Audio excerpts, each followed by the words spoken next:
जोगन कंथा, आपका हमारे राजभवन में स्वागत है। आपके मुख से नारायण की इतनी सुंदर स्तुति सुनकर हम कृतार्थ हुए। कृपा करके आप मुझे कुछ भेंट स्वरूप देने की अनुमति दीजिए। हरि हरि, अवश्य महाराज। महारानी,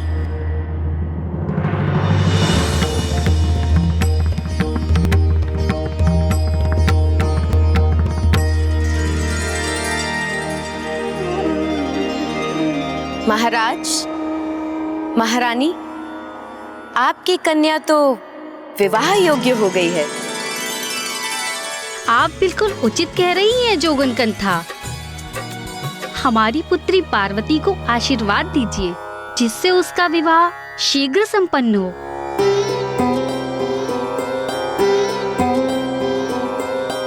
आपकी पुत्री तो तेजस्विनी है, सर्वगुण संपन्न है, संस्कारी है।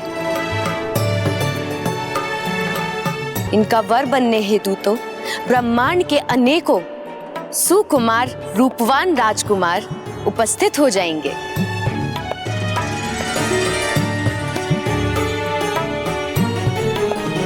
क्षमा कीजिए कंथा, किंतु मुझे उन राजकुमारों में कोई रुचि नहीं।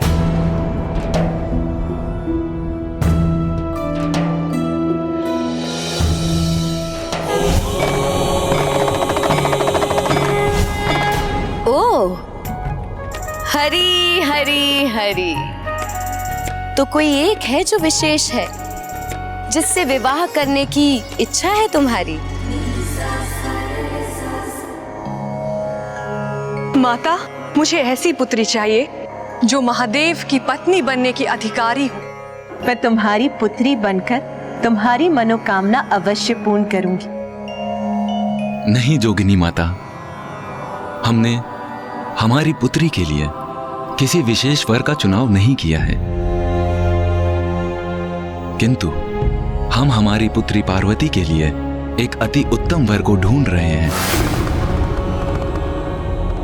हरि हरि हरि, वर आप नहीं ढूंढेंगे महाराज, क्योंकि प्रत्येक कन्या का वर उसका भाग्य पूर्व में ही निर्धारित कर देता है, और आपकी कन्या को तो उसका भाग्य ज्ञात भी हो गया है।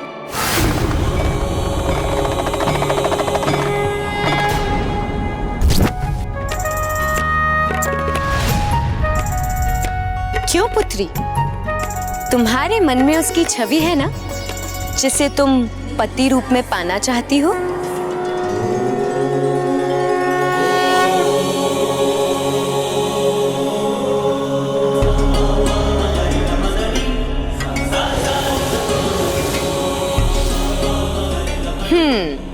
देखा, मैंने कहा था ना, कन्या को तो भली भांति ज्ञात है कौन होगा इसका पति, किंतु किसी अन्य को बताया नहीं कन्या ने। और उचित भी है, क्योंकि बताने का लाभ ही क्या है? मैं कुछ समझी नहीं जोगन माता। तनिक अपना हाथ तो दिखाओ कन्या।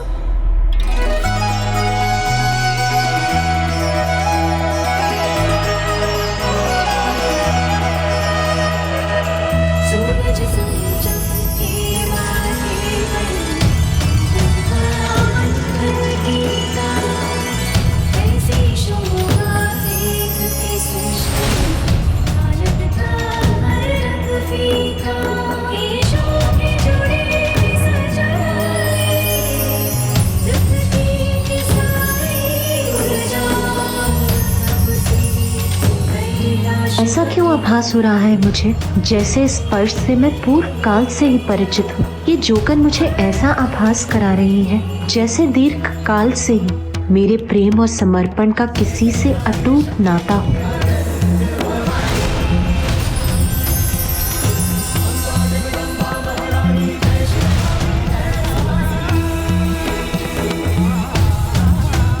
क्या हुआ जोगन माता? वही महारानी जो मेरा अनुमान था। इतनी सरलता से अपने पति का साथ नहीं पा पाएगी कन्या।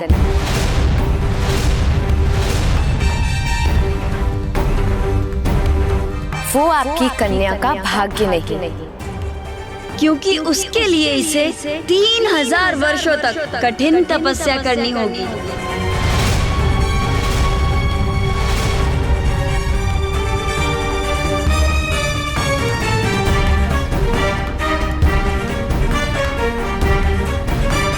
कठोर तप? जो कन्या के हृदय में वास करते हैं उन्हें कठोर तप कर प्रसन्न करना होगा, तभी विवाह होगा राजकुमारी का। ये आपको बताना मेरा दायित्व था, जो अब पूर्ण हुआ। अब मैं जाती हूँ। हरी हरी हरी।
पार्वती, तुम रो रही हो? क्या हुआ? ये अश्रु क्यों है तुम्हारे नेत्रों में? याद नहीं माता, किंतु जोगिन माता को जाते थे मुझे ऐसा प्रतीत हो रहा है कि कोई अत्यधिक समीपी मुझसे दूर जा रहा है।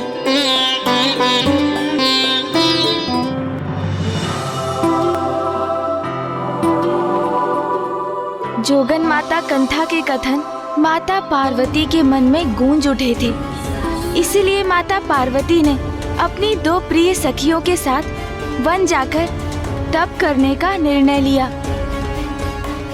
किंतु माता आदिशक्ति के इस निर्णय ने उनके माता पिता के मतों में भिन्नता ला दी।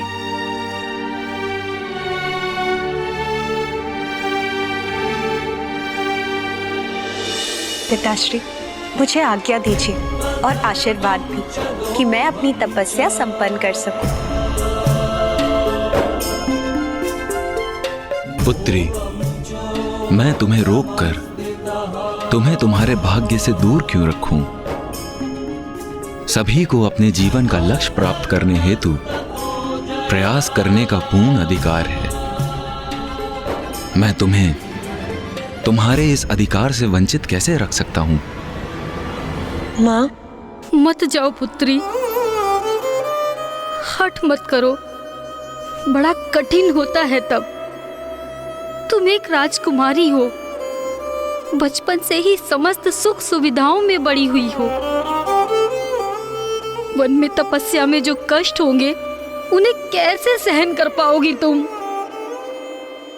वन में वन्य जीवों के मध्य कैसे रह पाओगी तुम? ऐसे निर्जन स्थान पर मैं तो अपनी पुत्री की कभी कल्पना भी नहीं कर सकती। माँ, माँ, मुझे ना ही कोई भय है और ना ही राजभवन के किसी भी सुख की कोई लालसा, और मैं ये तपस्या अपने पति को पाने के लिए ही करने जा रही हूँ। माँ, मुझे अनुमति दीजिए कि मैं ये तपस्या पूर्ण कर सकूं।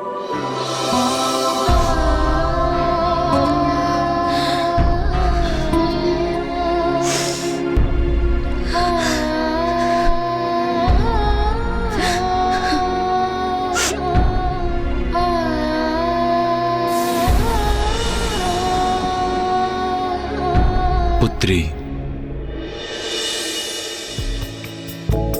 प्रीत की सच्ची कहानी सब राज रंगों से परे, वो प्रेम की बातें करे, माने न जग की रीत को, ढूंढे वो मन के मीत को, रेशा दया रचने लगी। उमा, उमा बाहर मत जाओ उमा।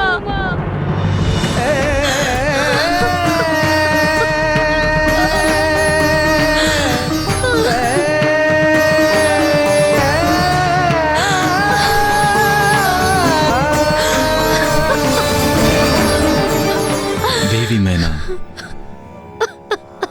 जाने दीजिए पुत्री पार्वती को। जोगन माता ने उसका मार्गदर्शन किया है। महादेव को पाने हेतु उसका तपस्या करना अनिवार्य है।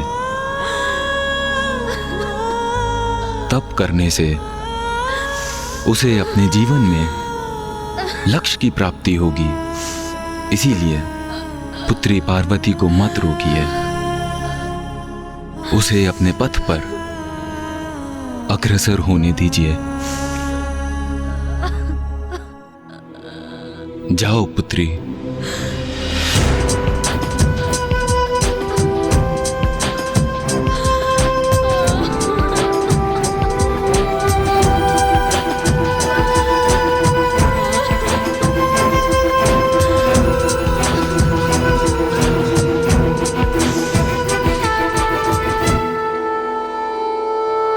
माता मैना अपनी पुत्री को रोकना चाहती थी, किंतु उनके मुख से कोई शब्द ही नहीं निकले।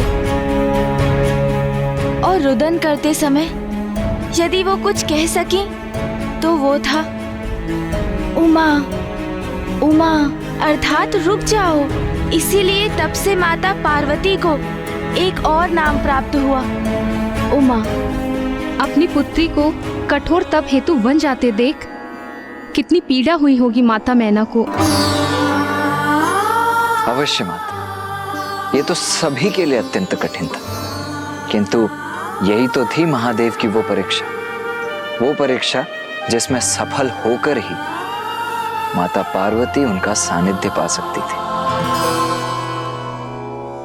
और फिर माता पार्वती अपनी सखियों माता जया और माता विजया के साथ गंगोत्री के श्रृंगी तीर्थ पर चली गईं और उन्होंने अपनी तपस्या आरंभ की।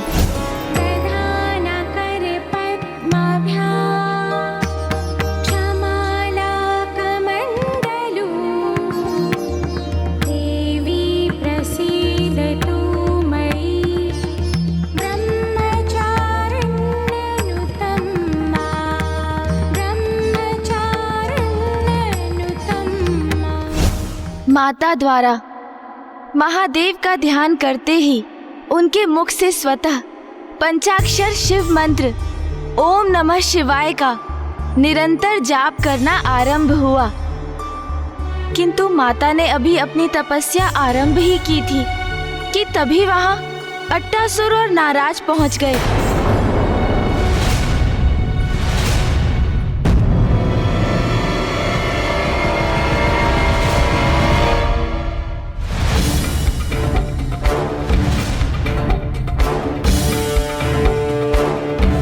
चलो विजया, पार्वती का ध्यान से उठने का समय होने वाला है। चलो चलकर उसके लिए कुछ फल ले आते हैं।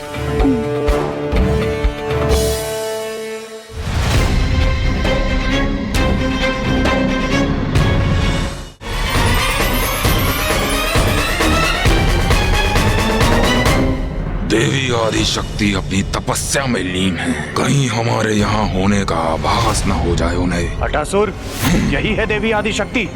हाँ, यही है वो। कितने भीरू असुर हो तुम, एक साधारण नारी से डरते हो? साधारण नहीं, असाधारण है वो, क्योंकि मैं इनकी शक्ति का साक्षी रह चुका हूँ।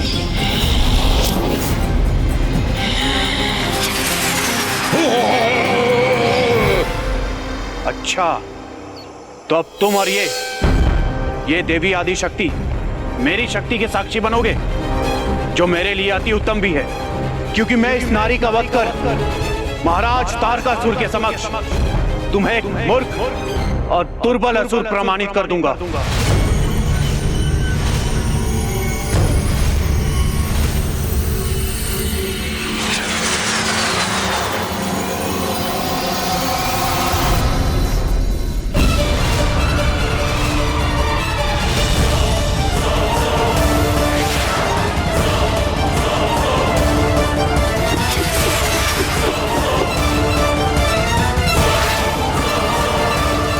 गया तो है ये विस्मयी असुर, किंतु ये लौट सकेगा अथवा नहीं ये ज्ञात नहीं मुझे।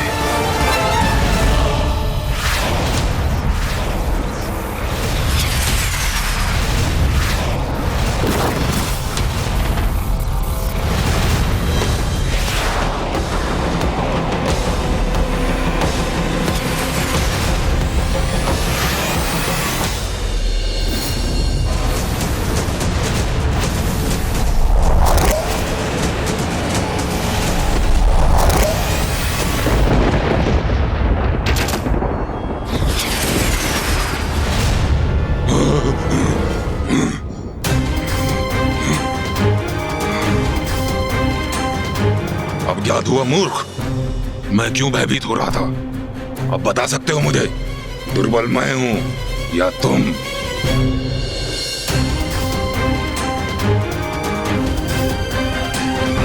माता ने एक ही वार से तारकासुर के मायावी महायोद्धा का वध कर दिया और वो पुनः तपस्या में लीन हो गईं।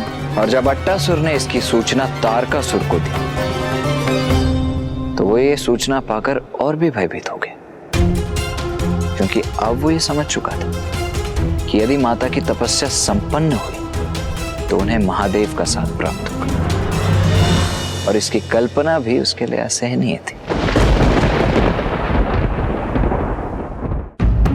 अब उसका ये विश्वास कि माता के अहित में ही उसकी रक्षा निहित है और भी सुदृढ़ हो गया था। किंतु कई प्रकार के विघ्न आने के पश्चात भी माता अपनी तपस्या में और अधिक लीन होती जा रही थी।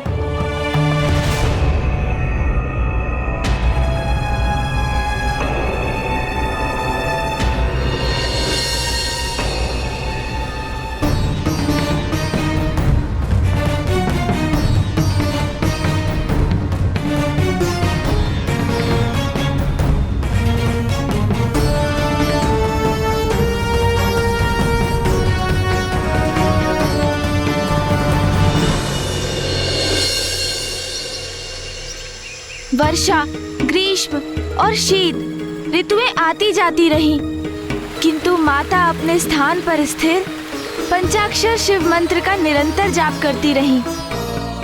प्रथम वर्ष तो उन्होंने फलाहार कर अपना तप किया, किंतु द्वितीय वर्ष से उन्होंने फलों का भी परित्याग कर दिया।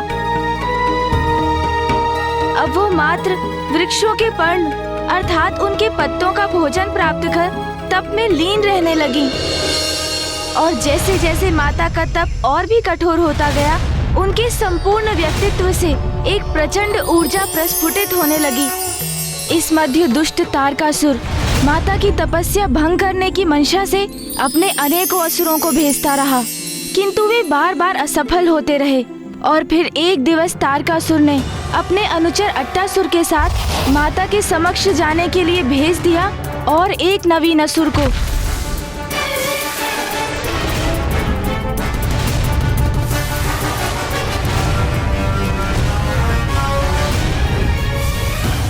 जाओ मूर्ख जाओ, तुम भी अपनी शक्ति का प्रयोग करके देख लो।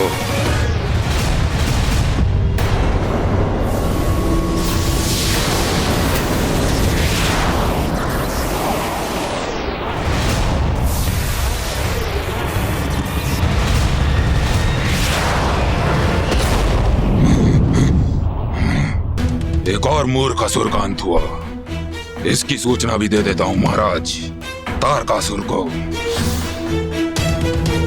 माता पार्वती ने पुनः तारकासुर द्वारा भेजे असुर महायोद्धाओं का अंत कर दिया था। और वो अब और भी गहरी तपस्या में जा रही थी। पार्वती, ये लो पर्ण।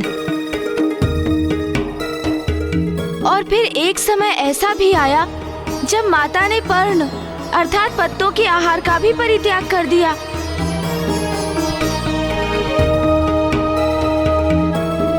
और अब वो निराहार रहकर ही तपस्या कर रही थी, और जिस कारण देवताओं ने उन्हें एक और नाम दिया, अपर्णा।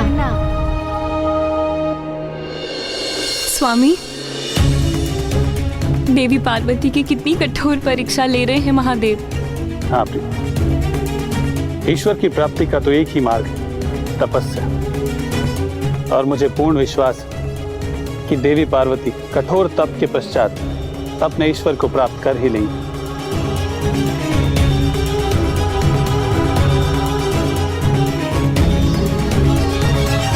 पार्वती, ये तो परीक्षा का एक आरंभ मात्र है तुम्हारे लिए। ऐसी कई परीक्षाओं का सामना करना तो विशेष है तुम्हारा।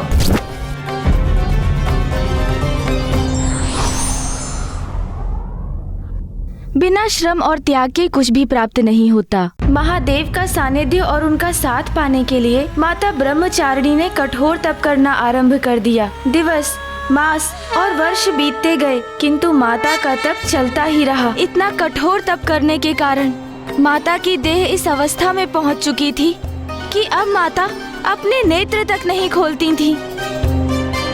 पंचाक्षर मंत्र ओम नमः शिवाय का जाप करते करते माता महादेव के जाप में पूर्णतः रम गई थी, और इसी प्रकार सहस्त्रों वर्ष बीत गए। किंतु ब्राह्मण देवता, माता पार्वती इतने वर्षों से इतना कठोर तप कर रही थी, तो महादेव उनके तप से प्रसन्न क्यों नहीं हुए?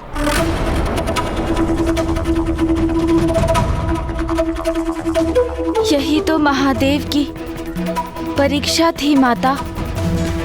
और अब ये माता का दृढ़ निश्चय था कि वो इस परीक्षा में सफल होकर अपने तप के माध्यम से महादेव का सानिध्य पाकर ही उठने वाली थी। किंतु यदि किसी कारण माता पार्वती उससे पूर्व ही अपने तप से उठने के लिए विवश हो जाती तो फिर माता को अपना तप पुनः आरंभ करना अनिवार्य होता। और माता का तप भंग करने के लिए तारकासुर ने एक नवीन योजना बना ली थी। कदापि नहीं हो सकता ऐसा, कदापि नहीं। महाराज, मैंने तो आपको पहले ही सावधान किया था। वो कोई साधारण नारी नहीं, देवी आदिशक्ति है वो। मुझे शीघ्र ही कुछ करना होगा। महादेव का साथ पाने का देवी आदिशक्ति का तप यदि सफल हो गया तो उनके पुत्र का जन्म होगा। उनके पुत्र का जन्म अर्थात मेरा काल बनेगा वो। ऐसा कदापि नहीं होने दूंगा मैं, कदापि नहीं। किंतु महाराज, हम कर भी क्या सकते हैं? सर्वप्रथम मैं उसका वध करने गया तो मैं मरणासन अवस्था में ही लौटा। फिर आपने अनेकों असुरों को वहां भेजा, किंतु देवी आदिशक्ति ने उन सभी का अंत कर दिया। महाराज, अब कोई शेष उपाय ही कहाँ है हमारे पास? शक्ति नहीं, कुटिलता की आवश्यकता है मूर्ख। ज्ञात नहीं है तुम्हें कि देवी आदिशक्ति अपने निराहार तप के कारण अत्यंत दुर्बल अवस्था में है। शक्तिहीन हो चुकी है वो, और देवता भी उनकी सहायता नहीं कर सकते।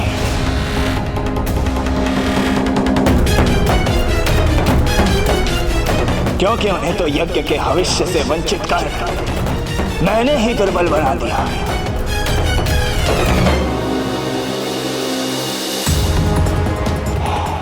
देवी आदिशक्ति के अंत का सबसे उचित अवसर है। अब अपना सबसे भीषण प्रहार कर उस देवी का अंत करूंगा मैं। और इस बार कोई चूक नहीं होगी मुझसे, कोई नहीं। ओम नमः शिवाय, ओम नमः शिवाय, ओम नमः शिवाय।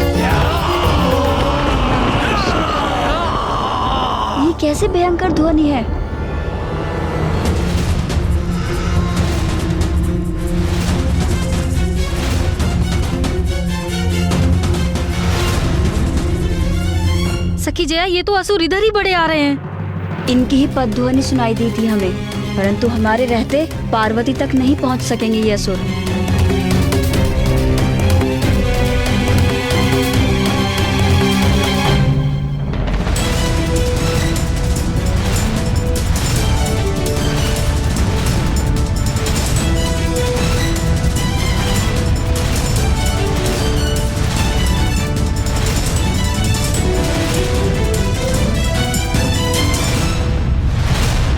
ताड़कासुर ने माता पर आक्रमण करने अपनी संपूर्ण सेना भेज दी, किंतु माता तो अपने तप में पूर्णतः लीन है। माता आदिशक्ति तो स्वयं संपूर्ण असुर सेना का अंत करने में समर्थ थी, किंतु वो अपनी तपस्या में इतनी लीन थी कि उन्हें इस आक्रमण का आभास ही नहीं था। हाँ महाराज, और देवता भी असुरों से युद्ध करने की अवस्था में नहीं थे, क्योंकि वो अत्यंत दुर्बल हो चुके थे। तो इन असुरों का विनाश कर ये कौन सुनिश्चित करने वाला था कि अब माता के तप में कोई बाधा न आए?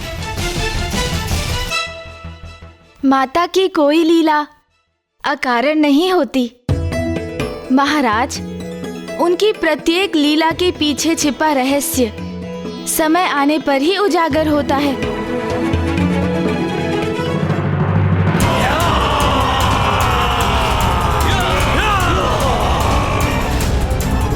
सखी जया, इन दुष्ट असुरों ने तो घेर लिया है हमें।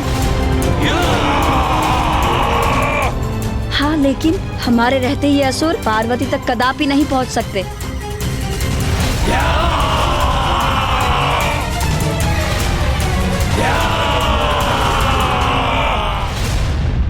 इस दुष्ट ताड़कासुर ने अपनी समस्त सेना भेजकर माता पार्वती पर आक्रमण कर दिया। इसने तो सृष्टता की सभी सीमाएं लांघ दी है।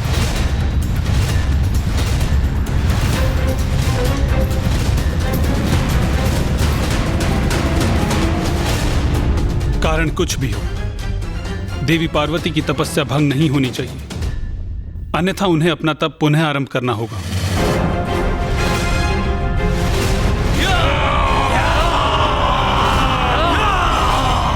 माता मैना और महाराज हिमावन ने हमें यहाँ पार्वती की सुरक्षा के लिए भेजा है।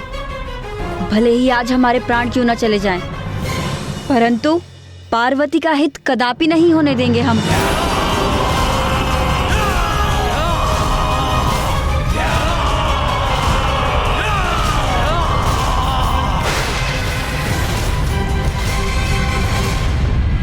अब मेरे हस्तक्षेप से देवी पार्वती की तपस्या की रक्षा करने का समय आ गया है। बस बस, महादेव की परीक्षा में सफल होने के लिए इतनी कठोर तपस्या कर रही है देवी पार्वती,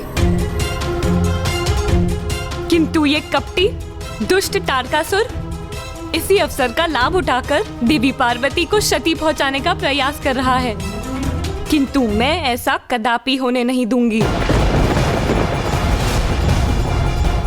नाथ, आज मत रोकिए मुझे, और आप स्वयं भी कुछ मत कीजिए, क्योंकि आज मैं इस दुष्ट ताड़कासुर को नारी के प्रचंड क्रोध की शक्ति का परिचय दूंगी।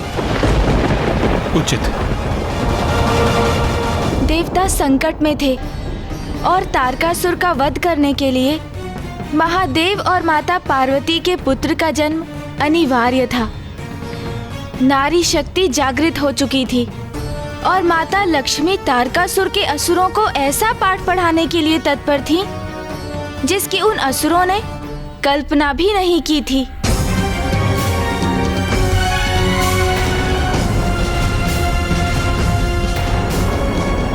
दुष्टों, तुम्हें पार्वती तक नहीं पहुंचने देंगे हम। अब किसी भी क्षण देवी आदि शक्ति अपने नेत्र खोलेंगी और इन सभी मूर्खों का सर्वनाश होगा।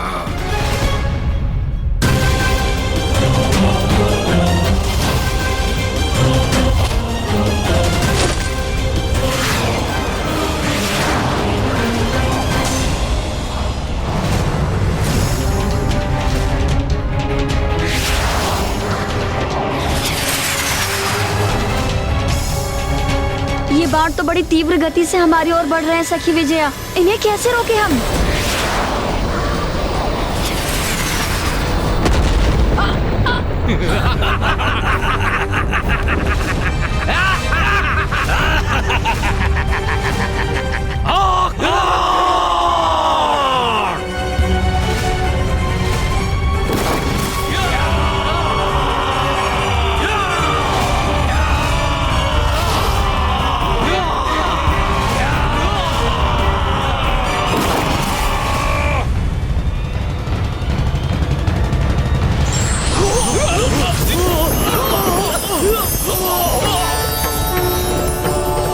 ये प्रकाश कहां से उत्पन्न हो रहा है?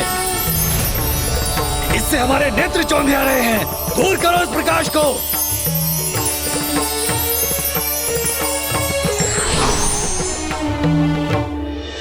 माता लक्ष्मी,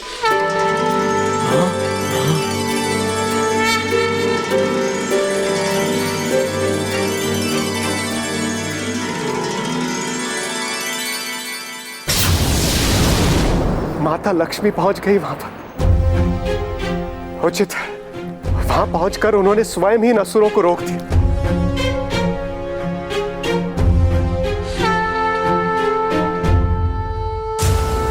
तुम सबको अंतिम चेतावनी देने आई हूँ यहाँ।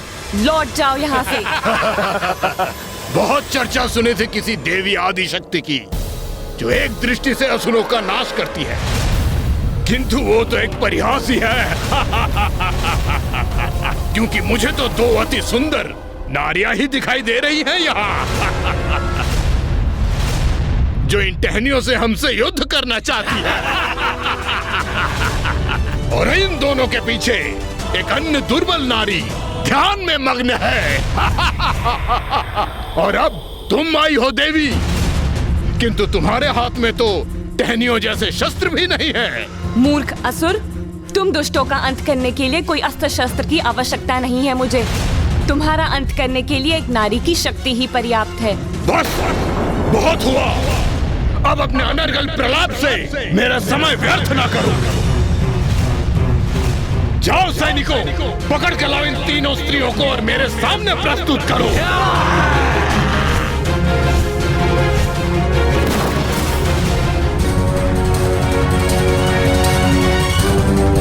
चेतावनी देने आई थी मुझे।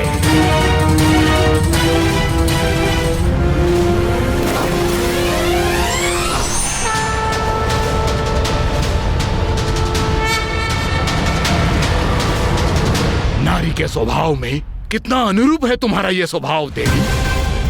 क्या आशय है तुम्हारा? क्या रसोई गृह के पात्रों से युद्ध करोगे हमसे? तो क्या ये स्वर्ण कलश अस्त्र इस देवी का और हमारे इन अस्त्र शस्त्रों का सामना ये कलश करेंगे? मेरा स्वर्ण कलश क्या कर सकता है वो तो तुम्हें अभी ज्ञात हो जाएगा मूर्खों।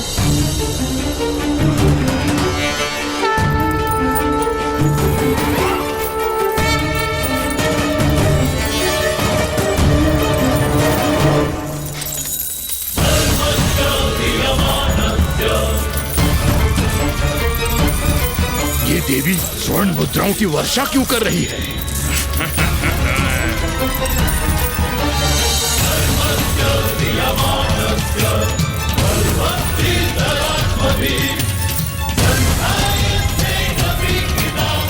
इतनी स्वर्ण मुद्राएं, इतना धन।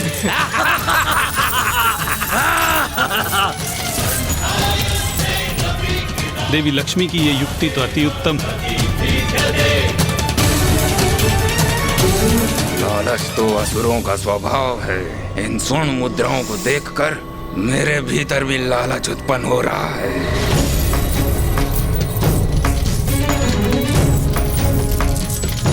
स्वर्ण मुद्राएं, सर्वप्रथम इन्हें समेट लेता हूँ, फिर इन स्त्रियों से निपटूंगा।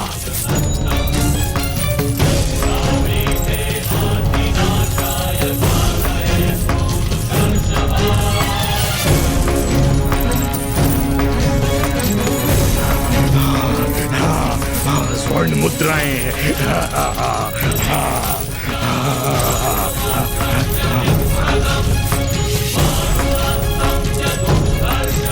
स्वर्ण मुद्राएं हमें भी प्राप्त होनी चाहिए। हम पीछे क्यों रहे? चलो आगे बढ़ो। चलो।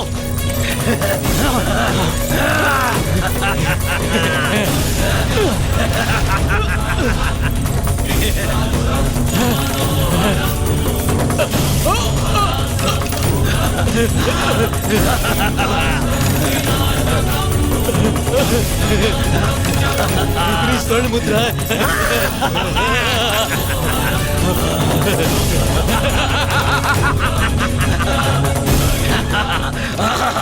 आनंद आ गया, आनंद आ गया। के स्पर्श से इस स्वर्ण के भी धनी हो जाएंगे, अब हम भी धनी हो जाएंगे।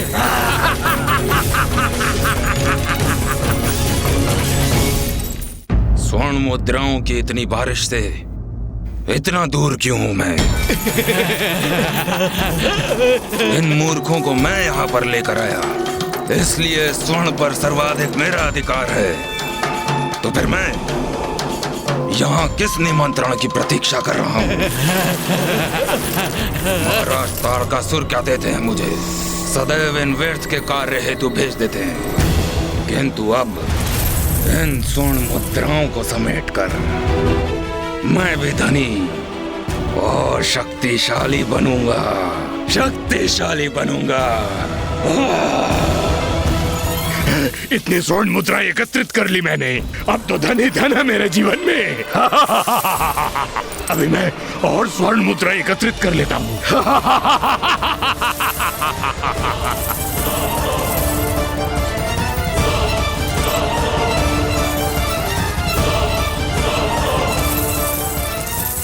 अरे ये स्वर्ण मुद्राएं स्वतः कैसे गतिशील हो गई? ये स्वर्ण मुद्राएं तो हम असुरों को ग्रास कर रही हैं।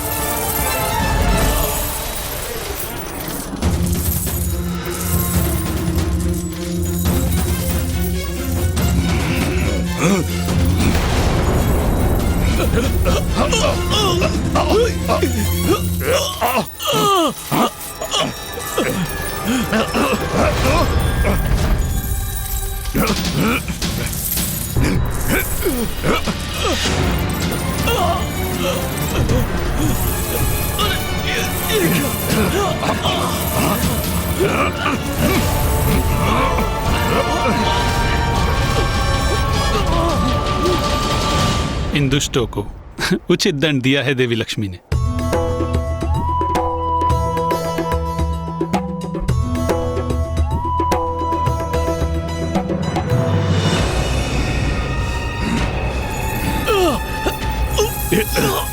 कदाचित निर्धन रहने में ही भलाई है।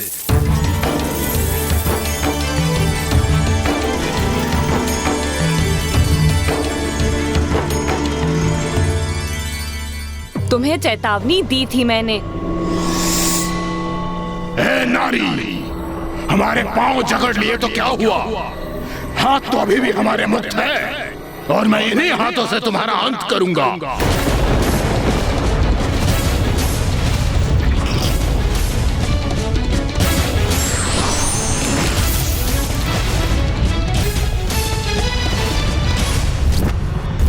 अब हमारे बाण तुम्हें भेद देंगे नारी।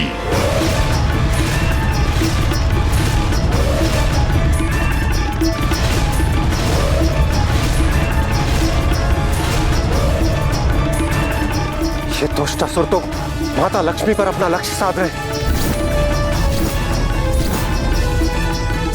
लो देवी, अब अपने काल से भेंट करो तुम।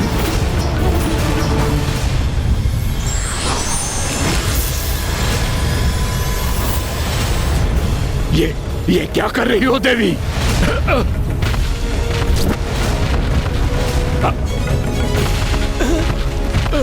अरे ये स्वर्ण मुद्रा है, ऊपर उठकर घेर रही है हमें, हमें बाधित कर रही है ये मुद्राएं। क्या करें हम?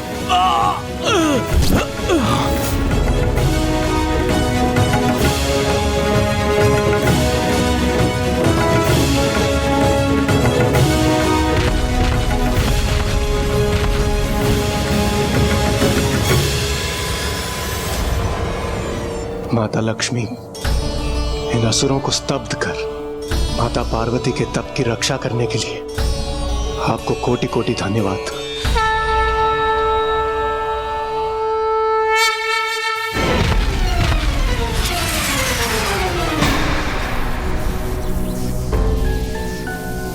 आप निश्चिंत होकर अपनी तपस्या पूर्ण कीजिए देवी पार्वती। मैं आप तक कोई बाधा या विघ्न नहीं पहुंचने दूंगी।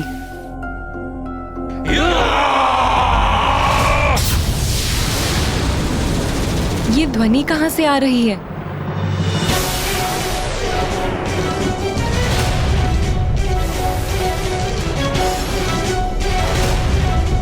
सावधान देवी, अब हम तुम्हारा संहार करेंगे। सावधान।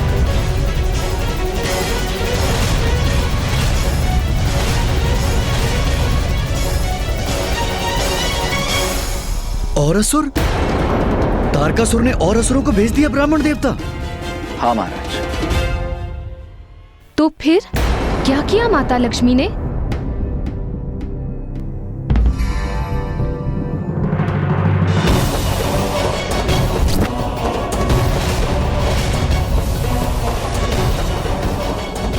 आकाश में तो जैसे असुरों की वर्षा सी हो रही है। इन सभी को कैसे नष्ट करेंगी देवी लक्ष्मी?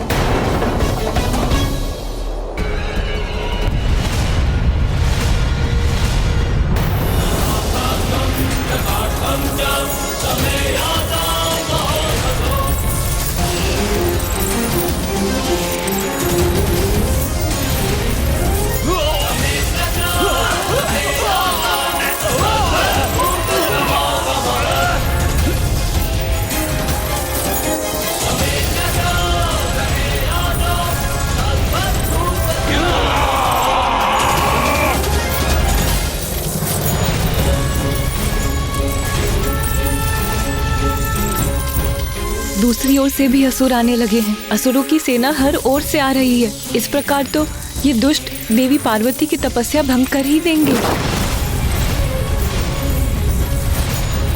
इतने सारे असुरों का संहार मैं एकाकी कैसे करूंगी?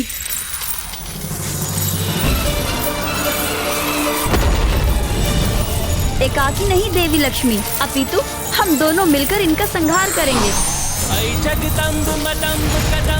वन प्रिय वासिनी हासरते शिखर शिरोमणि तुंग हिमलय शृंग निजालय मध्यगते। नारी को दुर्बल समझने की भूल नहीं करनी चाहिए, अन्यथा बार बार पराजय का मुख देखना पड़ सकता है।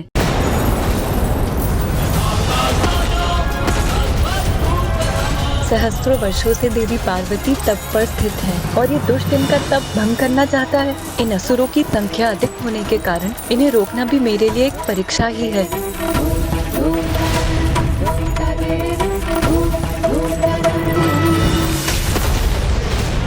वो अकेले नहीं निपटेंगी इन असुरों से। माता सरस्वती के स्वर से मुझे उनके कोप का आभास हो रहा है, किंतु माता करने क्या जा रही है?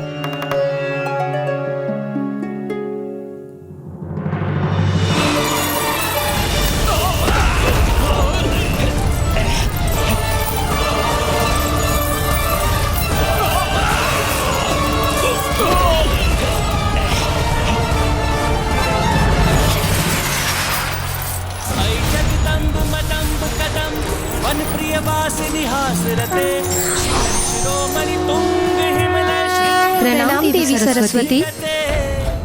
अब ये तृतीय देवी कहां से उत्पन्न हुई? और ये क्या वीणा? ये देवी संगीत वादन करने जा रही है।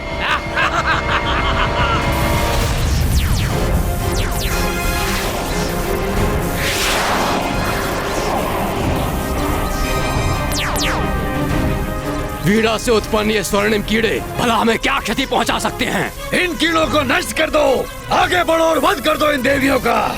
हेलो!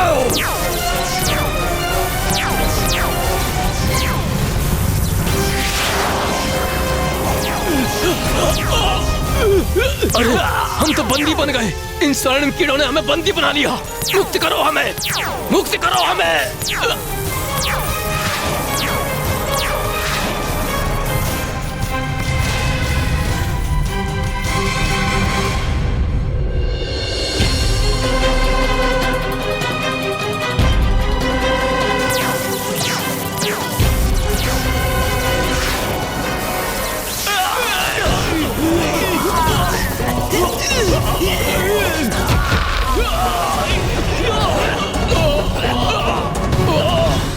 संकट टल गया, अन्यथा देवी पार्वती की तपस्या भंग हो सकती थी। इतने विचित्र किंतु इतने प्रभावशाली अस्त्र शस्त्र मैंने पूर्व कभी नहीं देखे। इन देवियों को पराजित करना तो असंभव ही प्रतीत होता है। ऐसा कौन है जो इनका वध करने में सक्षम हो?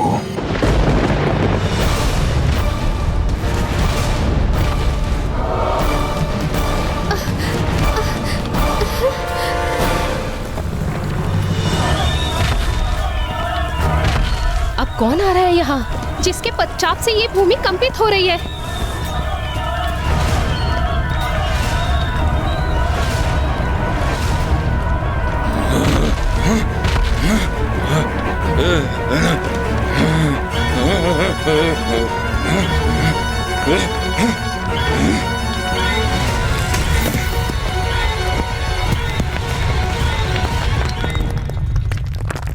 ये क्या? महाराज तारकासुर ने महाअसुर अबुआ को भेजा है?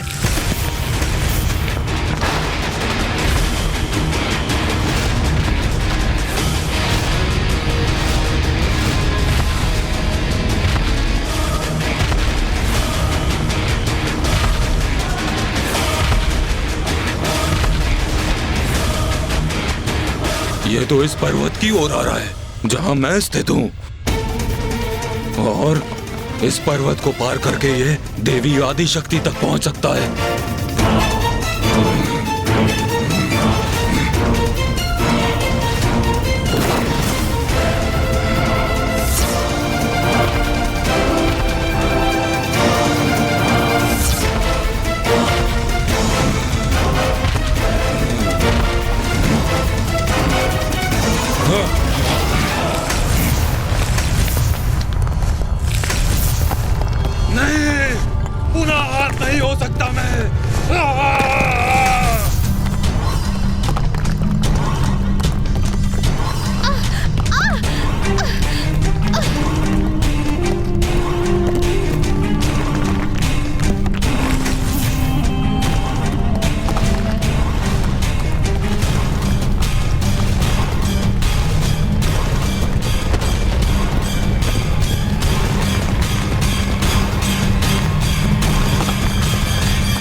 कौन असुर है? माता लक्ष्मी और माता सरस्वती तो उड़ते असुरों से निपट रही हैं।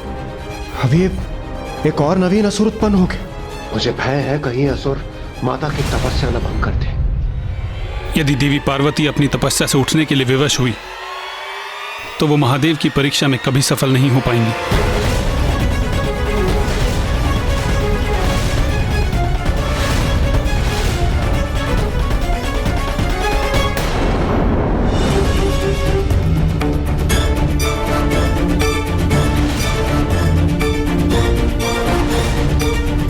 और ये है वो देवी सर्वप्रथम जिसका अंत करना है मुझे।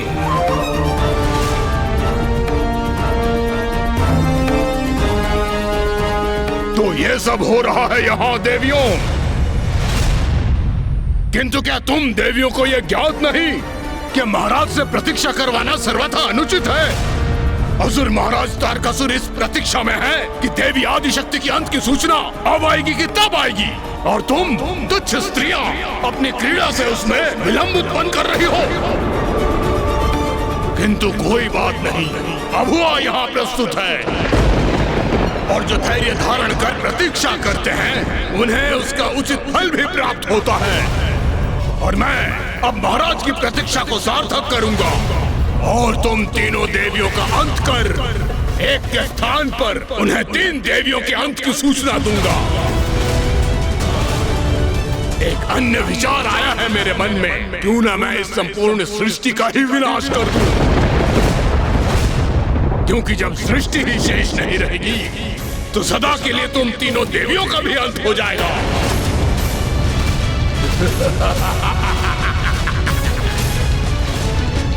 विभाजनास्त्र, विभाजनास्त्र।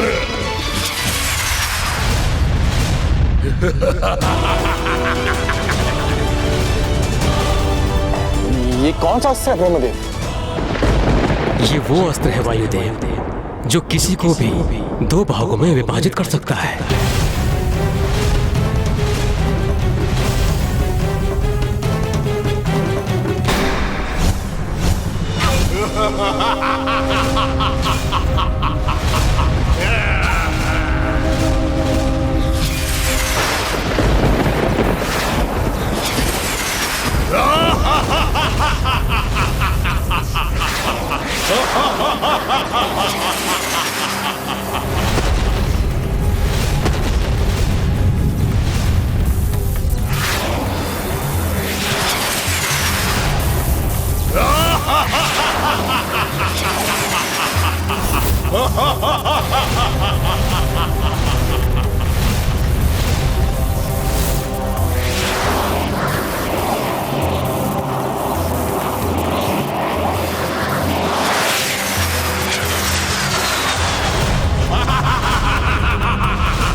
माता का तप भंग हो गया।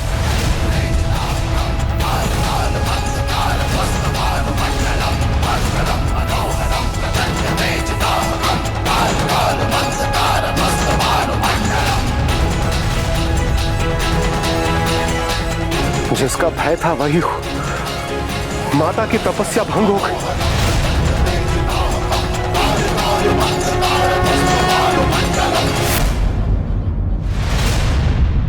प्रकृति के साथ हिंसा करने का दुस्साहस कैसे किया तुमने?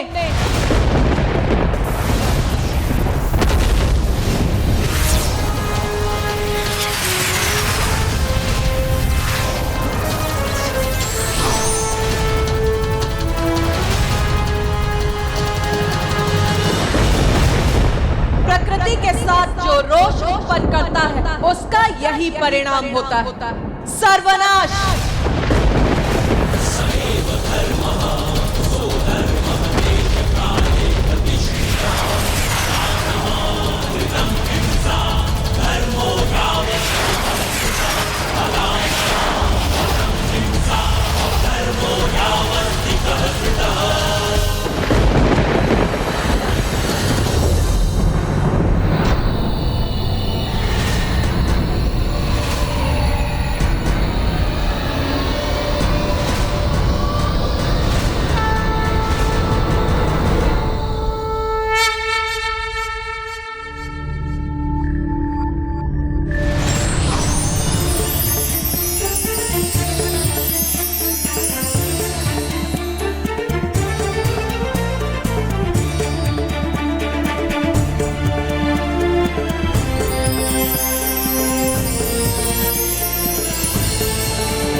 देवी आदिशक्ति, अच्छा है, अब युद्ध का आनंद आएगा।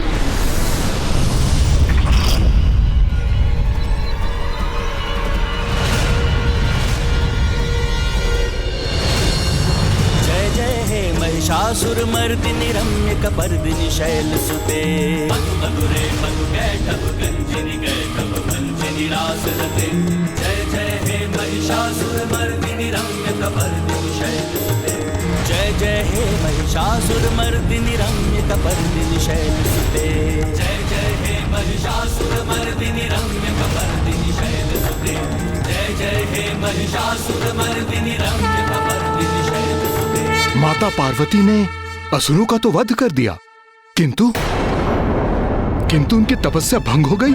माता अपने तप से उठ गई, तो अब वो महादेव को कैसे प्रसन्न कर सकती थी? तो क्या तारकासुर अपने मंतव्य में सफल हुआ?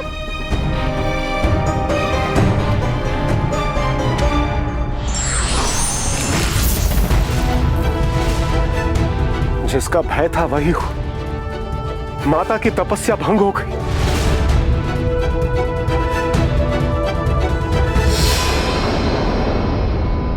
माता तो अपने स्थान से उठी ही नहीं थी।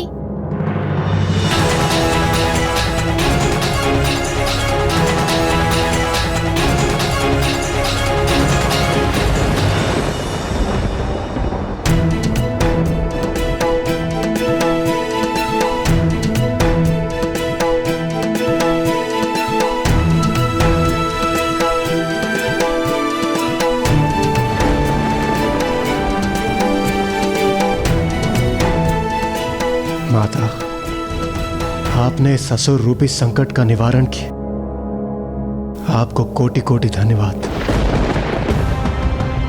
उचित है, बहन पार्वती का तप खंडित नहीं हुआ।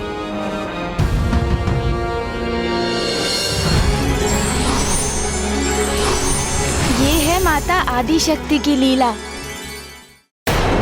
माता पार्वती का तप भंग भी नहीं हुआ और असुर सेना का सर्वनाश भी हो गया,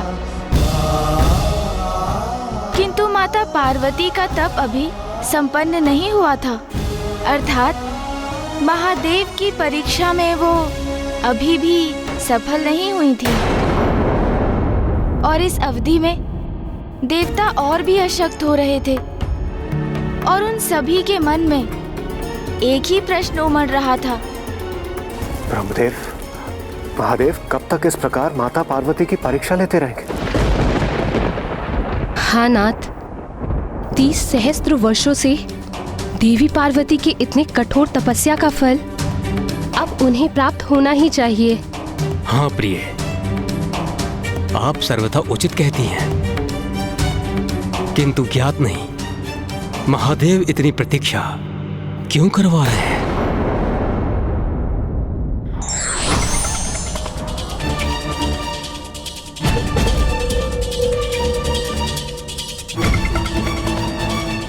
प्रणाम नारायण।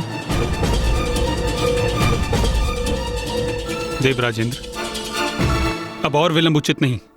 अब समय आ गया है कि आप सभी देवता एकत्रित होकर महादेव के समक्ष प्रस्तुत हों और उनसे विनती करें कि वो देवी पार्वती की परीक्षा संपन्न करें। उचित है नारायण।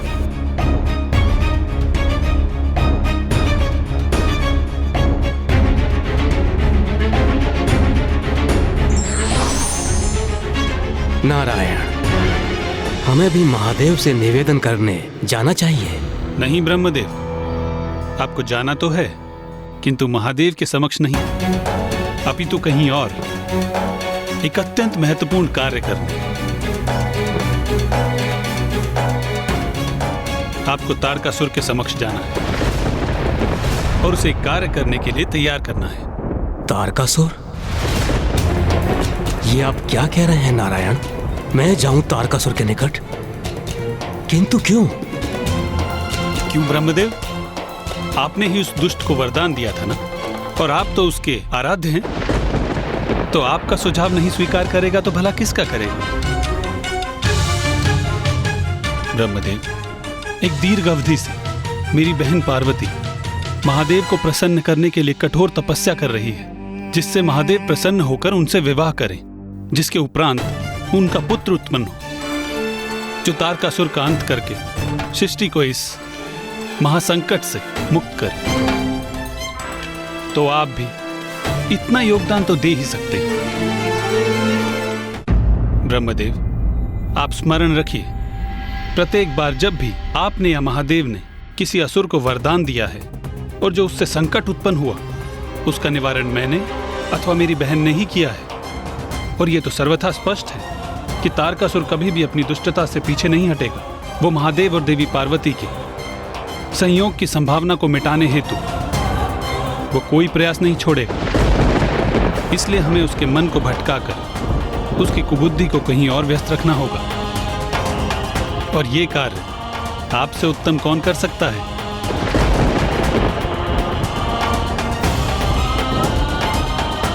माता पार्वती को और कितने कष्ट सहने नहीं इंद्रदेव, पार्वती की परीक्षा अभी पूर्ण नहीं हुई है। प्रभु, कोई तो राह दिखाइए।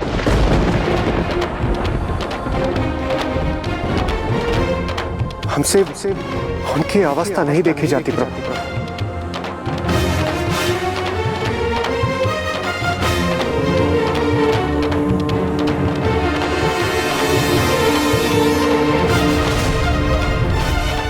तो अब क्या करने जा रहे थे महादेव? माता पार्वती की एक और परीक्षा। एक और परीक्षा? अपार कष्ट सहकर भी व्यक्ति स्वयं को किसी बड़े उद्देश्य के लिए ही तैयार करता है। अर्थात माता सती ने महादेव को अपार स्नेह दिया, किंतु उनके प्रेम में हठ का भी समावेश था। और माता पार्वती को भी महादेव से प्रेम था, किंतु क्या उनका प्रेम हठ, ईर्ष्या, क्रोध, अहंकार आदि मानवीय संवेदनाओं से ऊपर था? अब इसकी परीक्षा महादेव लेने वाले थे। महादेव परीक्षा लेने वाले थे, परंतु कैसे गणेश जी? ओम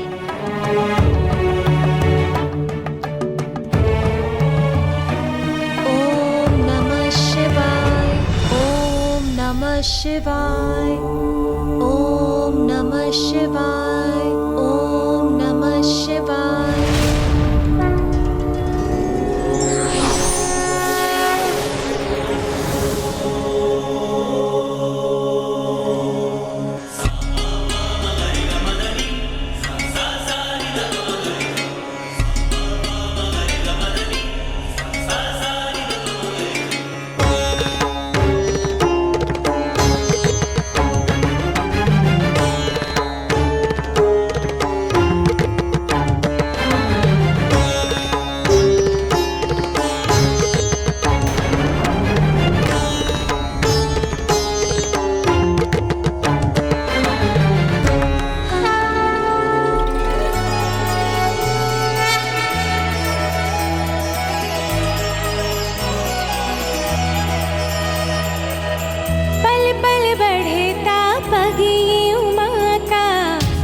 से करने चली मिलाप, अनुपम ये संयोग अनोखा, होगा अब ये पुनर्मिलाप। व्याकुल हृदय और नैना, पार्वती शिव मिलेंगे आज, होगा मंगल पल वो लौकिक, पार्वती शिव मिलेंगे आज, पार्वती शिव मिलेंगे आज।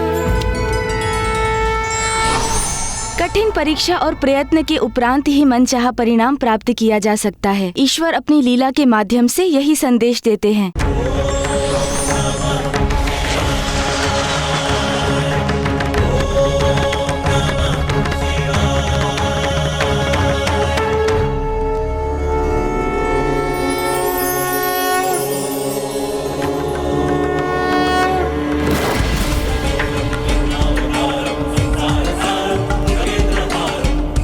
प्रणाम ब्राह्मण देवता। कल्याण कल्याण कल्याण। बताइए, हम आपकी किस प्रकार से सहायता कर सकती हैं?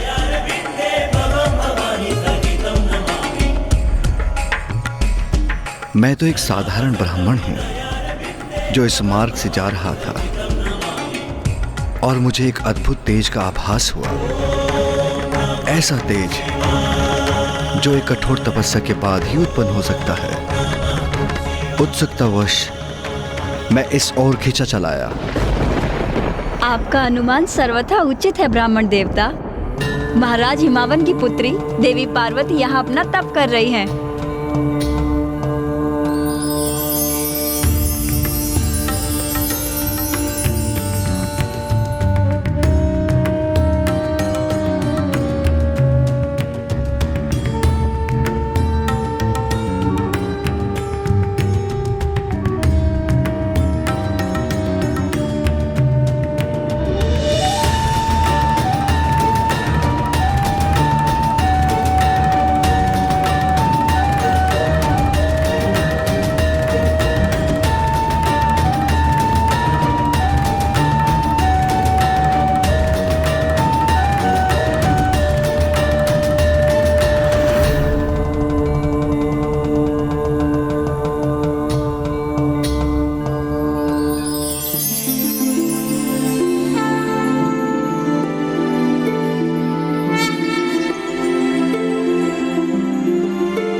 महाराज हिमावन की अति सुंदर पुत्री एक राजकुमारी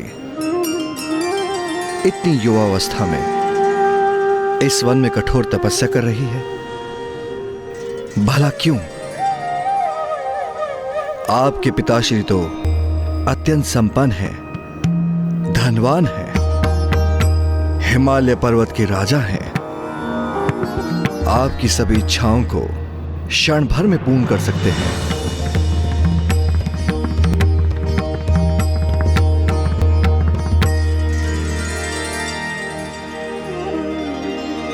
अच्छा, समझ में आया। अवश्य किसी ढोंगी साधु के शब्दों से प्रभावित हैं आप। उसने आपको तपस्या करने का सुझाव दिया। क्यों? उचित कहा ना मैंने? नहीं ब्राह्मण देवता, ऐसा कदापि नहीं है। सखी पार्वती तो महादेव को प्रसन्न करने हेतु तो तपस्या कर रही है, जिससे महादेव उन्हें विवाह के लिए स्वीकार कर सके। क्या क्या कहा आपने? महादेव? जिस महादेव को प्राप्त करने हेतु आप इतना कठोर तप कर रही हैं, उस अघोरी से भली भांति परिचित हूं मैं। आपका शुभ चिंतक हूं मैं राजकुमारी। कदाचित स्वयं ईश्वर ने मुझे इस मार्ग पर भेज दिया, जिससे आपके समान निष्कपट भोली राजकुमारी को सावधान करा सकूं। उन महादेव से विवाह करना चाहती हैं आप, जिन्हें विवाह का अर्थ भी ज्ञात नहीं। आपका जन्म संभ्रांत वंश में हुआ। आपके पिता महाराज, आपकी माता महारानी है, किंतु महादेव का जन्म कब, कहां, कैसे हुआ, ये तो आज तक कहीं प्रकट ही नहीं हुआ। एक भिक्षु मात्र है वो स्वयं भोजन नहीं करते, तो अन्य किसी को क्या भोजन देंगे? उनके द्वारा एकत्र की भिक्षा उस कपाल में जो अपने साथ लिए फिरते हैं। अरे आप ठहरी राजकुमारी, आभूषण आपका 16 श्रृंगार है, किंतु वो आभूषण के नाम पे आपको क्या दे सकते हैं? अपने कंठ का सर्प? आपकी मांग सिंदूर के स्थान पर भस्म से सुशोभित करेंगे और राजभवन के स्थान पर आपको कठोर शिलाओं और गुफा वाले कैलाश पर भी रखेंगे। और तो और, कभी भूल से उनका तीसरा नेत्र खुल गया तो आपको भस्म भी कर देंगे।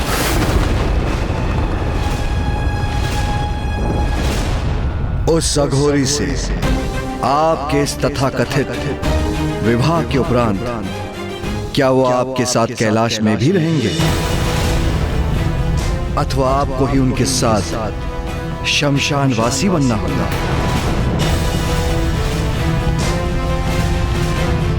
आशा है राजकुमारी कि उनके भूत पिशाच आपको कोई कष्ट न दे।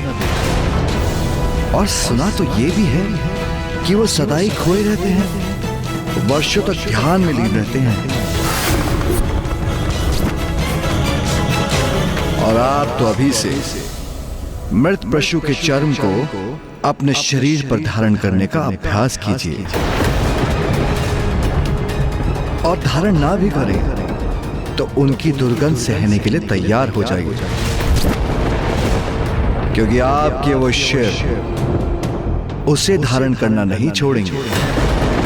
मैं तो ये समझने में असमर्थ हूं कि आप क्या समझकर महादेव से विवाह कर रही हैं।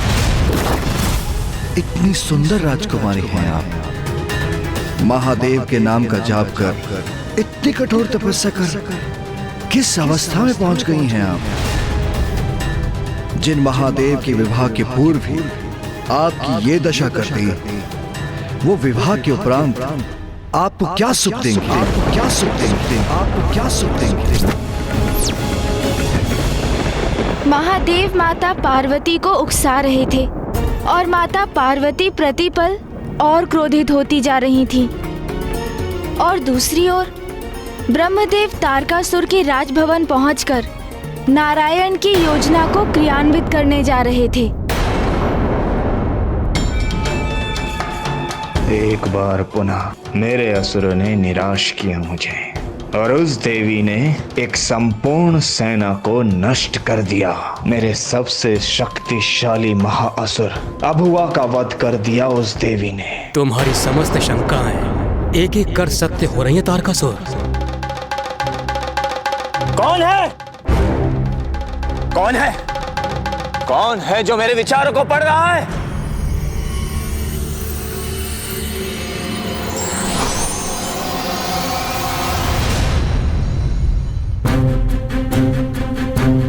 प्रणाम ब्रह्मदेव।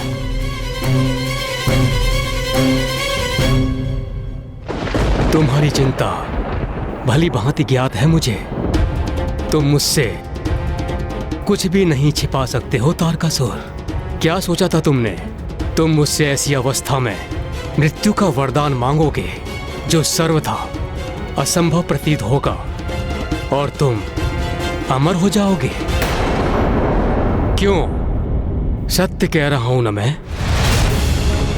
किंतु अब ऐसे संयोग प्रस्तुत हो रहे हैं जो असंभव प्रतीत होता था वो शीघ्र संभव हो सकता है।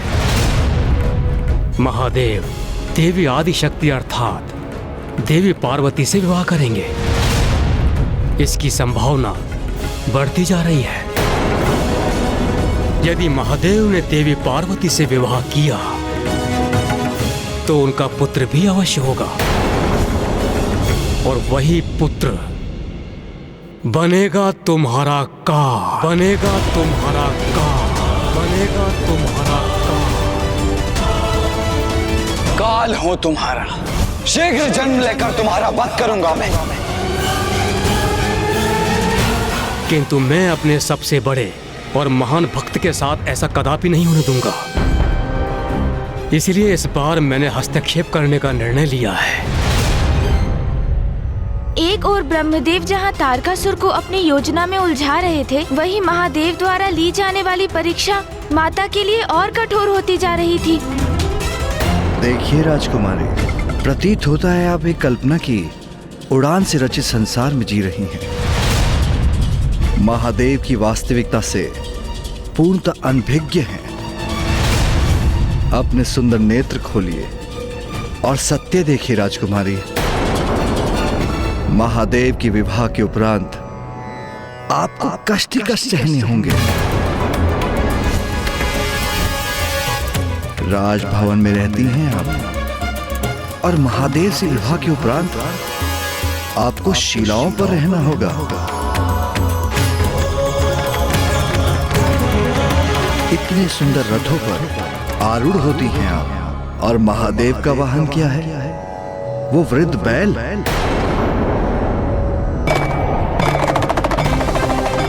आपका और उनका कोई मेल नहीं।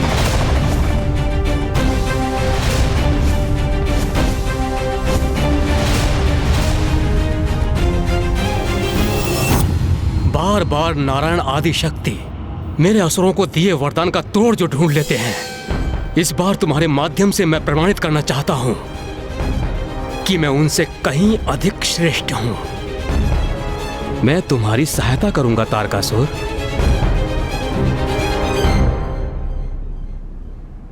स्मरण रहे तारकासुर, आदि शक्ति हैं वो, कोई साधारण देवी नहीं जिनसे तुम सरलता से निपट लोगे। क्या करूं मैं, आप ही मुझे बताइए। स्वयं को सुदृढ़ और सशक्त करो वत्स। अर्थात एक ऐसी माया नगरी का निर्माण करो जो तुम्हारा स्वयं का स्थान हो, जो तुम्हारा नगर और राजभवन हो। जब महादेव का पुत्र उत्पन्न होगा, इसके उपरांत वो इस नगर में प्रवेश करने का प्रयास करे तो ये पूरा नगर जाल बनकर अपने में फंसा ले। इस तरह महादेव के पुत्र का अंत हो। किंतु प्रभु, मुझे माया नगरी का कोई ज्ञान नहीं। उसकी चिंता मत करो पुत्र, वो विद्या मैं तुम्हें प्रदान करूंगा।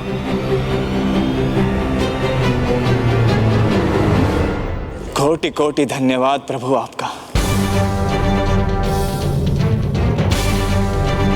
किंतु प्रभु, यदि मैं अपनी माया नगरी चला गया तो फिर स्वर्ग का क्या होगा? स्वर्ग लौटा दो देवताओं को, स्वर्ग लौटा दो देवताओं को, स्वर्ग लौटा दो देवताओं को। प्रतीत होता है तारकासुर मेरी योजना के भंवर में फंस चुका है, और उन्हें आदेश दो कि तुम्हारे अधीन रहकर स्वर्ग का कार्यभार संभालें।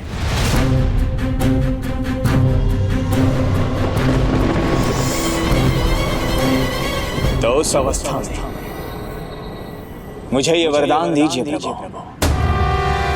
कि मैं अपनी कल्पना से बढ़कर उस नगर का निर्माण कर सकूं जहां मेरा ही विधान स्थापित हो, और जब तक मैं वहां स्थित रहूं संपूर्ण त्रिलोक मेरे अधीन रहे।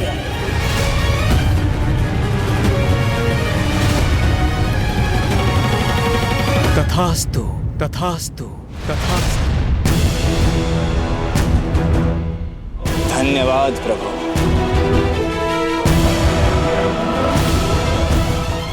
तारकासुर ने अब तक जो आतंक उत्पन्न किया था वो पर्याप्त नहीं था। जो ब्रह्मदेव ने उसे एक और वरदान प्रदान कर दिया।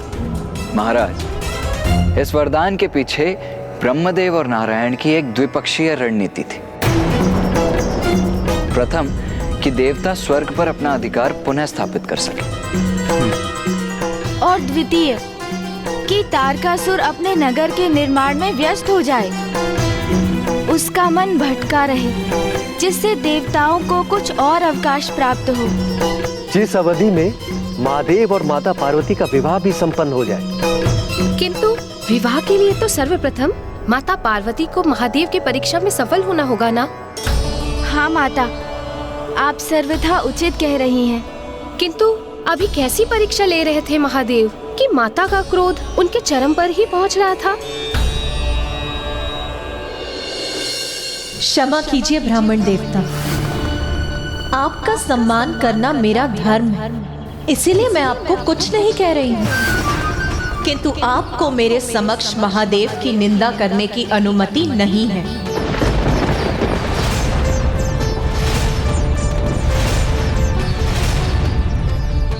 ओह, समझा। महादेव ही आपके क्रोध का कारण है। किंतु ये तो होना ही था, क्योंकि क्या कल्पना की थी और क्या सत्य प्रस्तुत हुआ। इतनी कठोर तपस्या व्यर्थ हो गई आपकी। किंतु आप चिंता मत करें राजकुमारी, अच्छे मन से किया गया कर्म कभी व्यर्थ नहीं जाता। महादेव नहीं तो मैं आपके समक्ष।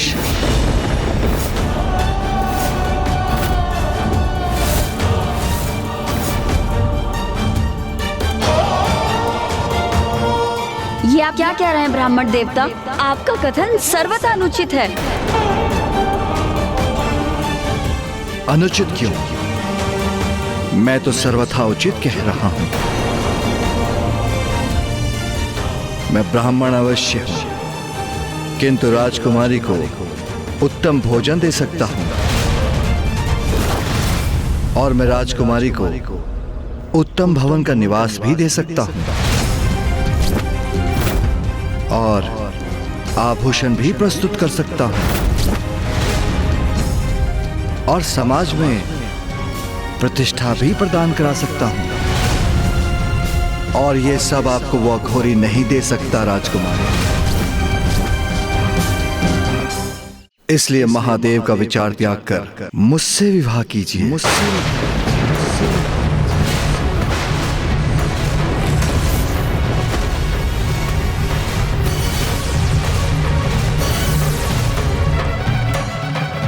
ब्राह्मण देवता, ब्राह्मण देवता, ब्राह्मण देवता, इतना दुस्साहस आपका?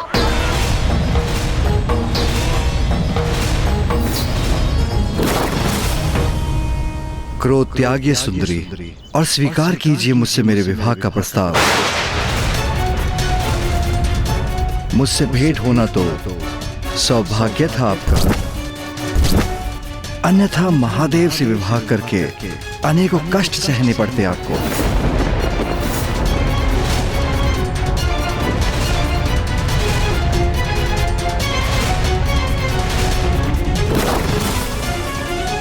तो कहिए, विवाह करेंगी ना मुझसे? विवाह करेंगी ना मुझसे?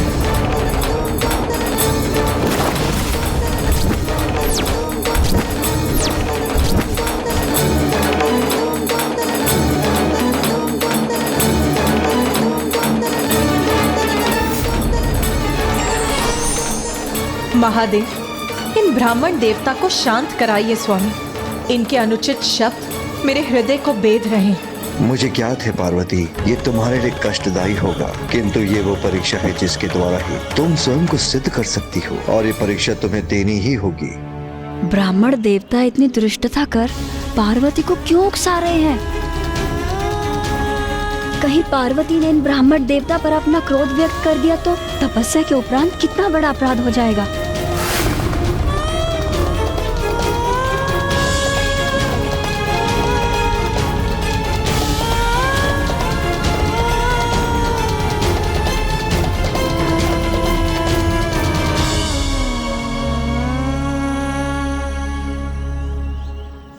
मुख फेरने से क्या होगा राजकुमारी, मैं अपना उत्तर प्राप्त कर कर ही रहूंगा। महाज्ञानी ब्राह्मण हूं मैं, मेरी पत्नी बनकर मेरी सेवा करेंगी तो उद्धार हो जाएगा आपका। पार्वती अपने क्रोध पर नियंत्रण कर रही हैं और ये ब्राह्मण देवता अपने शब्दों से उनकी क्रोध अग्नि में घृत डालने का कार्य कर रहे हैं। ओह, समझा, आप मुझसे अपना मनोहार करवाना चाहती हैं। उचित है, मैं वो भी करूंगा, किंतु आपकी ना कदापि स्वीकार नहीं करूंगा।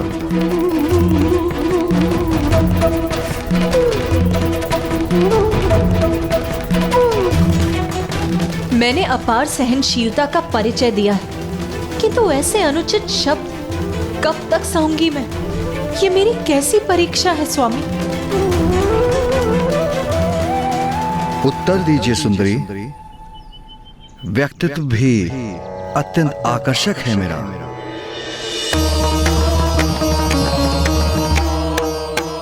उन अघोर अघोरी महादेव और आपकी जोड़ी की तुलना में तो हम दोनों अनेकों गुण सुंदर दंपति होंगे। बस बस बस। जगदम्ब मदम्ब कदम्ब वन प्रिय वासिनी हासरते शिखर शिरोमणि तुंग हिमलय श्रृंग निजालय मध्य। बहुत आदर सम्मान हो गया है इन ब्राह्मण देवता का,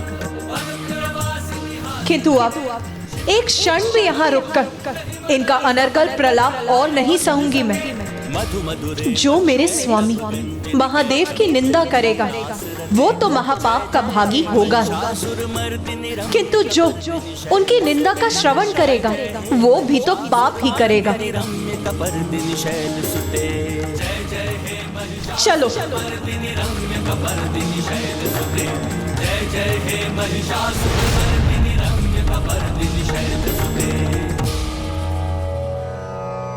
महादेव की परीक्षा ने तो माता को अत्यंत कुपित कर दिया और अब वो महादेव से दूर जा रही हैं। अब क्या होगा?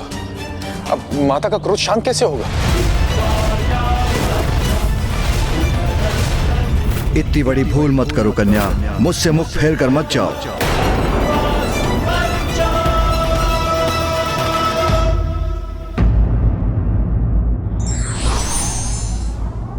पूर्ण समर्पण और आस्था ही किसी भी भक्त को उसके भगवान के निकट ला सकता है।